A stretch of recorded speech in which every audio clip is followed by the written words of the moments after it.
Syariah dan Ekonomi Islam, kemudian para penguji yang terhormat Bapak Dr. Hendra Khalid MA.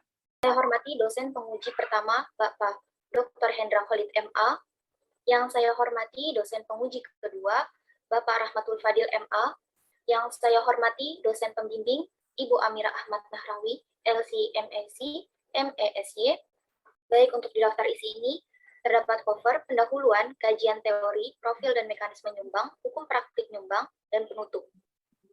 Di latar belakang masalahnya, hadiah diberikan sebagai bentuk kasih sayang terhadap sesama. Dengan demikian, sering kita jumpai, hadiah diberikan untuk orang yang merayakan ulang tahun, pernikahan, dan hari bahagia lainnya. Seiring berjalannya waktu, konsep memberikan hadiah sudah mulai berubah. Salah satunya, hadiah atau sumbangan dalam acara walimah di Kelurahan Margadana. Sistem yang digunakan dalam memberikan hadiah atau sumbangan ini adalah bukan akad baru, melainkan qard. Dengan demikian, peneliti akan membahas tentang tinjauan fikih muamalah terhadap praktik nyumbang ini. Dalam skripsi ini, penulis perumusan masalahnya terdapat bagaimana mekanisme praktik nyumbang dalam hajatan di Kota Tegal, khususnya Kelurahan Margadana, apa saja pengaruh atau dampak dari praktik nyumbang dalam hajatan terhadap tamu undangan dan pemilik hajat. Kemudian yang ketiga, bagaimana pandangan fikih muamalah terhadap praktik nyumbang dengan sistem utang piutang. Tujuan dari penelitian ini adalah untuk mengetahui mekanisme praktik nyumbang dalam hajatan di Kota Tegal, khususnya Kelurahan Margadana, untuk mengetahui pengaruh atau dampak dari praktik nyumbang dalam hajatan terhadap masyarakat di Kota Tegal, untuk mengetahui tinjauan fikih muamalah terhadap praktik nyumbang dengan sistem utang piutang. Kemudian untuk metode penelitiannya adalah menggunakan field research. Sumber datanya berasal dari wawancara beberapa masyarakat yang ada di Kelurahan Margadana ini, dan juga untuk sumber data sekundernya bersumber dari buku, jurnal, dan literatur lainnya. Untuk teknik pengumpulan datanya mulai dari observasi, wawancara, dan dokumentasi. Untuk teknik pengumpulan datanya menggunakan reduksi, penyajian data, penarikan kesimpulan. Baik, di bab 2 ini terdapat kajian teori. Yang pertama tentang walimah. Walimah adalah jamuan makan bersama sebagai bentuk rasa syukur atas kebahagiaan yang diterima oleh sohibul hajat.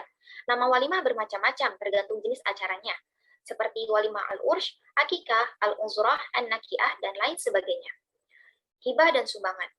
Hibah adalah pemberian untuk seseorang dengan niat ikhlas dan sebagai bentuk saling menyayangi, dan pemberi tersebut harus dalam keadaan masih hidup.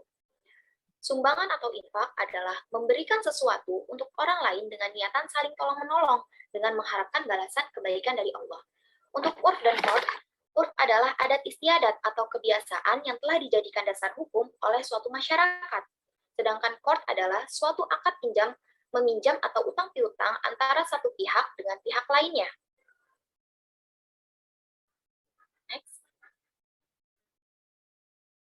Untuk bab 3 ini membahas tentang mekanisme hajatan dan praktik nyumbang.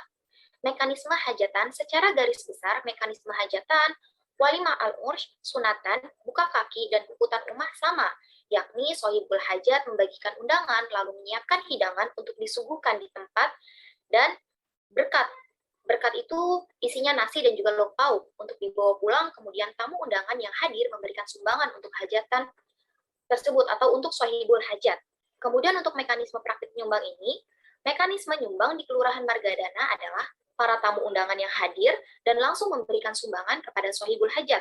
Lalu sohibul hajat akan mencatat sumbangan tersebut beserta keterangan nama dan apa saja sumbangannya. Lalu sumbangan tersebut merupakan sumbangan atau mengembalikan sumbangan gitu. Next. Baiklah, di bab 4 ini terdapat hukum praktik nyumbang. Pertama, ada pengaruh baik praktik nyumbang ini. Yang pertama adalah saling tolong-menolong, dapat dijadikan sebagai tabungan dan juga investasi, serta mempererat dan menjalin tali silaturahmi. Namun, ada pengaruh buruknya, yakni munculnya rasa tidak ikhlas dalam menyumbang, kemudian muncul rasa kekhawatiran di antara kedua belah pihak, lalu terjadinya perselisihan di antara kedua belah pihak. Lalu untuk hukum asal hadiah atau nyumbang ini adalah mubah dan bahkan sangat dianjurkan, karena dapat menumbuhkan rasa kasih dan juga cinta di antara kedua belah pihak. Lalu, seiring berjalannya waktu, praktik nyumbang ini memiliki perubahan hukum juga, yakni bisa jadi makruh bahkan haram dan sangat tidak dianjurkan.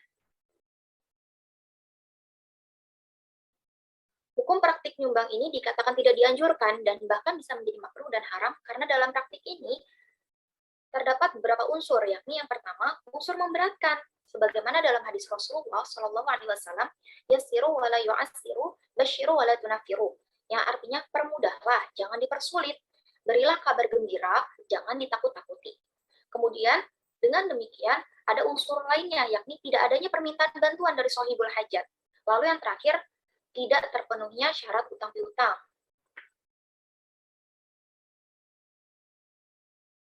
Baiklah, untuk di bab 5 ini terdapat penutup. Kesimpulannya adalah adanya pembiasan makna dalam kata sumbangan ini, dengan demikian terjadilah perubahan akad yang mengakibatkan hukum nyumbang yang awalnya boleh dan dianjurkan menjadi tidak dianjurkan, bahkan bisa makruh dan juga haram. Saran dari peneliti adalah, jika masyarakat tetap ingin menjalankan praktik nyumbang ini, maka harus ada ketransparan antara penyumbang dan penerima sumbangan terkait dengan objek yang disumbangkan, serta hadirkanlah saksi dan juga bukti. Kemudian, lakukan konfirmasi ulang ketika akan mencatat dan mengembalikan sumbangan. Lalu, jika terjadi kendala untuk membayar sumbangan, bicarakan baik-baik dengan pihak yang bersangkutan.